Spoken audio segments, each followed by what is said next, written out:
একটা সময় আসে যখন একজন নারী বুঝে যায় ভালোবাসা মানে ছুটে যাওয়া নয়, ধরে রাখা নয়, নিজেকে ছোট করা তো নয়ই।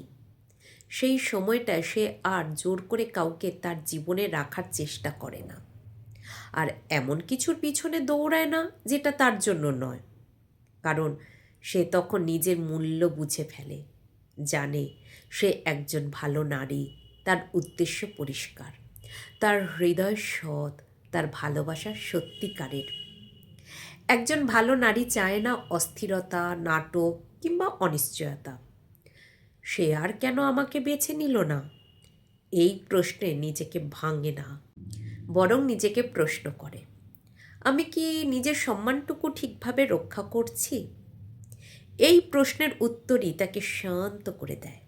সে বুঝে যায় যেটা তার জন্য নয় সেটাকে জোর করে নিজের করে নেওয়ার চেষ্টা করাই আসলে নিজের সঙ্গে অন্যায় করা। এই উপলব্ধি আসার পর তার চলার গতি বদলে যায়। সে তাড়াহুড়ো করে না, কাউকে প্রমাণ করার প্রয়োজন বোধ করে না।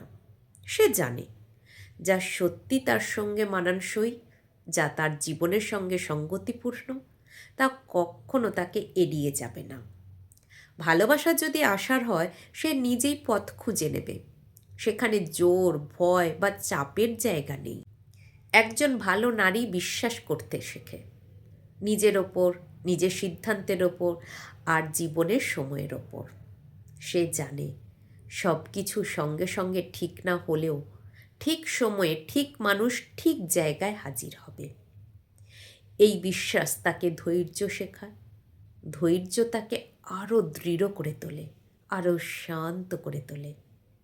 এই যাত্রায় সবচেয়ে বড় পরিবর্তন আসে তার পছন্দে।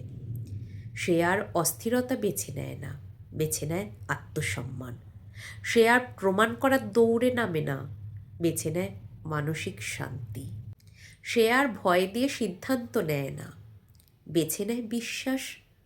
আর ঠিক এই জায়গাতেই জীবন ধীরে ধীরে তার পক্ষে কাজ করতে শুরু করে।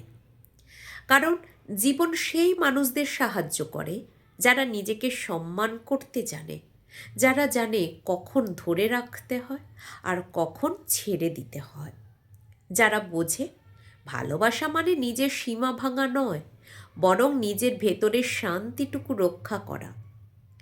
একজন ভালো নারী কাউকে হারানোর ভয় পায় না, সে শুধু নিজের হারিয়ে যাওয়াকে ভয় পায়। তাই সে চলে আত্মসম্মানের পথে, শান্তির পথে, বিশ্বাসের পথে। আর এই পথেই সে খুঁজে পায় আসল স্বাধীনতা, যেখানে ভালোবাসা আর জোর করে চাইতে হয় না, শুধু গ্রহণ করতে হয়।